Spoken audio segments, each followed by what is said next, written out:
Apple has employed former NASA staff members, robotics professionals and ex-Tesla staffers to establish part of its driverless vehicle groups, according to official documents launched to two media outlets.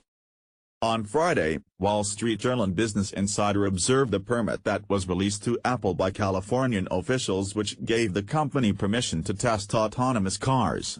The license consisted of names of 6 Apple workers that are designated as drivers/operators of the driverless vehicles. The names were expected to be redacted, as per the California Department of Motor Vehicles, DMV, however both news agencies released the names on Monday. Searches online shows that these current Apple workers have had previous experience at space firm NASA, electric automaker Tesla and in the robotics market, something that Apple is hoping will enhance its efforts in the driverless automobile space. Apple has been tight-lipped on its driverless vehicle efforts. At one point there were reports that the project had been downsized.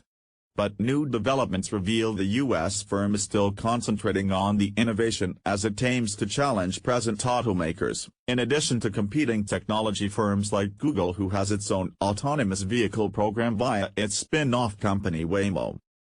Apple's name was contributed to a list of companies that have secured an authorization to test self-driving vehicles in California. And the license shows Apple's essential hires. On the list, one name is Shilpa Gulati, whose LinkedIn profile tells about her as an experienced roboticist who is dealing with special projects at a Silicon Valley company. Apple is not mentioned on her LinkedIn page. In the job description for this function, Gulati describes how she built a company of 30 world-class researchers and engineers and has been dealing with this since March 2015. Another staffer named Jeremy Ma is a software engineer at Apple's Special Projects Group and has actually been working there since March 2015. Prior to that, Ma was at NASA's Jet Propulsion Laboratory. Victor Huang and Paul Herbert, 2 more named on the DMV permit, were likewise both ex-NASA staff members. Another name on the list is Christopher Gauda, who is an ex-Tesla staffer.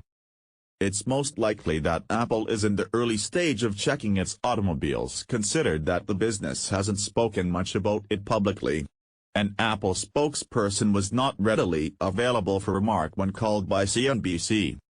Apple's hires will be key in enhancing its efforts in the self-driving vehicle area in the middle of stiff rivalry and could assist it overtake rivals that appear further ahead in advancement. It's uncertain whether Apple is establishing both the hardware and software for driverless vehicles, or simply an operating system that other automakers might use. The Cupertino-based Titan has never ever publicly validated work on a self-driving car. However, a letter to the National Highway Traffic Safety Administration, NHTSA, offered the clearest indicator of its interest in the area.